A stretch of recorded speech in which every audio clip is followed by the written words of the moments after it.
चलेगा। तो सबसे पहले जिन बच्चों का पेपर ऐसा लग रहा है कि कुछ दिक्कतें हैं, कोई प्रॉब्लम है, घबराइए मत यार, टेंशन मत लीजिए। अरे तुम्हारे साथ मैं खड़ा हूं यार, क्यों टेंशन ले रहे हो? जिंदगी में बहुत है आज ये चीजें, अपॉर्चुनिटी बहुत आएंगी। मुझे पता है कुछ समय का दर्द है। आप सोच रहे होंगे कि सर आपको क्या पता दर्द क्या चीज होती है। मैं सब समझता हूँ बेटा, मैंने बहुत फेलियर देखे हैं। इतने तो अपनी पूरी उम्र में इंसान फेलियर नहीं देखता जितने मैंने अभी तक देख लिए हैं। तो मैं समझ सकता हूँ कि एक फेलियर होके, और जब आप मेहनत करते हो दिन रात, एक तो होता है कि सर मेहनत ना की होती तो कोई दर्द नहीं है। सर आपको क्या बताएं, जब दिन रात मेहनत करते हैं ना सर, आपके साथ 2-2 बजे तक बैठे ना, उसके बावजूद भी अगर थोड़ा ऐसा हो तो बहुत बुरा लगता है सर। मैं समझता हूँ, क्योंकि मैं तुम्हारे साथ खुद खड़ा रहा वहां पे। मैं समझता हूँ कि जब 12 घंटे मैं यहाँ खड़ा रहा तो मेरे पैरों में भी दर्द था, तो तुम बैठे थे तुम्हारी आंखों में भी दर्द था। लेकिन कोई बात नहीं बच्चों, कोई फर्क नहीं पड़ता, कोई दिक्कत नहीं है। इसका मतलब ये तो नहीं कि आप में एबिलिटी नहीं है। अरे यूं तो डॉक्टर एपीजे अब्दुल कलाम को भी बाहर निकाल दिया था, तो लोगों ने उन्हें भी कहा होगा कि तेरे अंदर वो टैलेंट नहीं है। लेकिन आए ना वापस, और तीनों सेना के मालिक बन के आए। तो आप ये नहीं कह सकते कि टैलेंट नहीं है। तुम्हारे अंदर तो मैंने पहले दिन कहा था, तुम वो हाथी हो जिसको सिर्फ इतना बताना है कि बेटा तू हाथी है, इस जंजीर में थोड़ा सा पैर मार, ये टूट जाएगी। तो तुम्हारे अंदर तो हर किसी के अंदर वो हाथी छिपा हुआ है। बहुत टैलेंट है बेटा। और जो बच्चा मेरे साथ 8-8 12-12 घंटे बैठ सकता है ना, तो यार उसके तो टैलेंट को मैं सैल्यूट करता हूँ कि आप इतना देर बैठे। तो आपको टेंशन लेने की जरूरत नहीं है। बस ये आप ये एक बार कसम खाएंगे कि नहीं सर, अगली बार जो भी हम अटेम्प्ट देंगे ना, जिस भी चीज के लिए, फोड़ देंगे उसको, जैसा इस बार हम पेपर देखे आए थे। मुझे पता है सारे बच्चों का इंग्लिश बहुत अच्छा गया। शायद कुछ लोग मुझे ये भी कहेंगे कि गलत गया, खराब गया, या कुछ लोग बोलेंगे, खैर कोई बात नहीं, फर्क नहीं पड़ता उन बातों से। आपने मेहनत करी, आपका इंग्लिश बहुत अच्छा गया। किसी को रीजनिंग ने धोखा दिया तो किसी को मैथ्स ने धोखा दिया। लेकिन प्यारे बच्चों, इसका ये तो मतलब नहीं बनता ना कि आप निराश हो जाएं। भाई मैं स्पेशली आज उन बच्चों के लिए आया हूं कि बच्चों निराश नहीं होना, जीवन बहुत बड़ा है। कई बार मेरा भी मन ऐसा करता था। मैं आपको अपनी पुरानी थोड़ी सी कहानी बताऊं। मुझे पता है बहुत सारे बच्चे बोलेंगे सर क्या बकवास कर रहे हो, अब प्लीज अगले बैच के बारे में बताइए। मैं अगले बैच का भी बता देता हूं कि 25 नवंबर तक तो बेटा कोई क्लास नहीं है। 25 नवंबर के बाद मैं आगे स्टार्ट करूंगा, जैसा रॉबिन सर ने बताया है। लेकिन प्यारे बच्चों, मैं थोड़ा सा केवल उन लोगों से उनसे बात करना चाह रहा हूँ, क्योंकि मेरा मन बार बार नहीं मान रहा। मैं उन बच्चों से एक बार बात करना चाहता हूँ।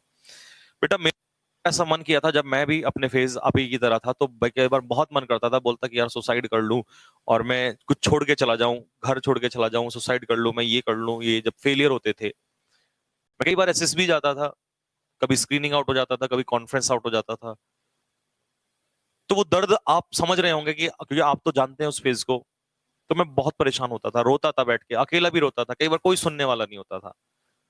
मैं तो आपके बड़े भाई की तरह खड़ा हुआ हूं, आप मुझे सुना सकते हैं। मेरी कोई सुनने वाला नहीं था बेटा। तो मैं सोचता था कि काश कोई मेरा बड़ा भाई होता और मुझे वो समझाता। काश वो भी मैं उसके कंधे पे सर रख के,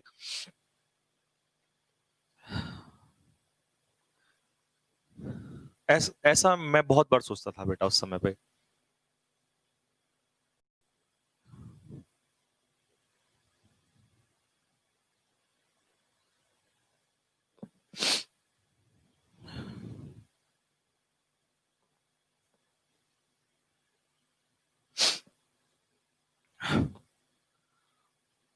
क्योंकि बच्चों, सबसे बड़ी चीज पता है क्या है?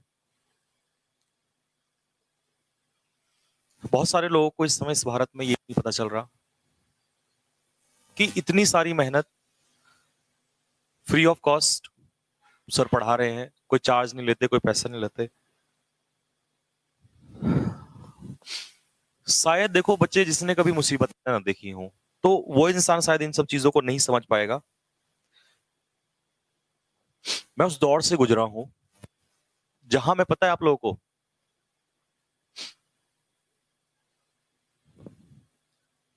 जब मैं ये सोचता था, शायद आप में से बहुत सारे लोग सोचते होंगे कि यार काश, काश कोई मुझे इतनी छूट दे दे कि तू जा पढ़ ले, जो मन करना है कर ले। काश कोई मेरे, चलो ये भी नहीं, छोड़ो, काश कोई मेरे फेलियर को समझ ले। क्योंकि इंसान पता क्या है, इस दुनिया में फेलियर को समझने वाले बहुत कम लोग होते हैं बेटा। आपकी सक्सेस को सैल्यूट करने वाली दुनिया मिल जाएगी, लेकिन आपके फेलियर को समझने वाले बहुत कम लोग होते हैं। मैं जब एसएसबी जाता था, जब मैंने फर्स्ट टाइम क्रैक किया, तो लोगों ने मुझे सैल्यूट किया, लेकिन जब पहली बार में ही मुझे स्क्रीनिंग से औलाद पड़ी ना, तो कोई समझने वाला नहीं था। मैं तो इतना चाहता था कि यार काश कोई इतना ही कह दे कि चल कोई बात नहीं, अगली बार कर लेना। लोग तब भी गालियां देते थे कि ना, तुमसे ना हो पाएगा। और हमारा दिल यही कहता था कि यार हमसे क्यों नहीं हो पाएगा, जब हमसे नहीं होगा तो किसी से नहीं होगा। हमें ऐसी क्या कमी है भाई। फिर दोबारा पेपर दिया, फिर से निकाला, फिर गए, फिर कॉन्फ्रेंस आउट। दिल बार बार ये कहता था कि ऐसा क्या कर दिया। ऊपर वाले को मैं तो खैर आपके सामने खुला बोलूंगा, मैं ऊपर वाले को भी बहुत ब्लेम करता था कि मेरे साथ गलत कर रहा है।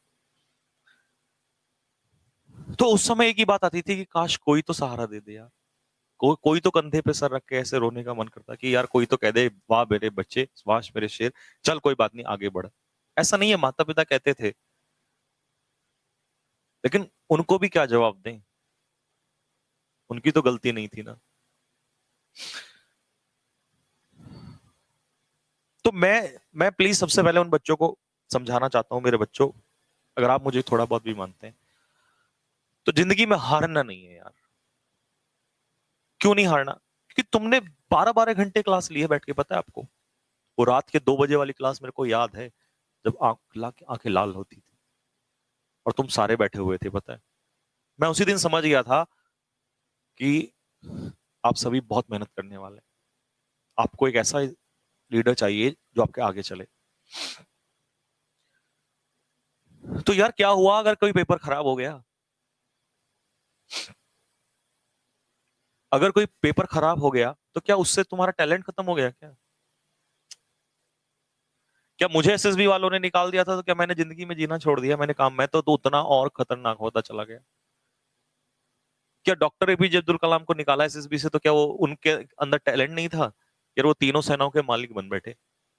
मैं यही कहना चाह रहा हूँ, अब बहुत ही प्यारे बच्चे हो, बहुत मेहनती हो, और फिर वही बात, अभी माता पिता के सपने कंधे अपने कंधे पर हैं, यहां नहीं तो कहीं और मारेंगे, और जब तक तोड़ेंगे नहीं तब तक छोड़ेंगे नहीं।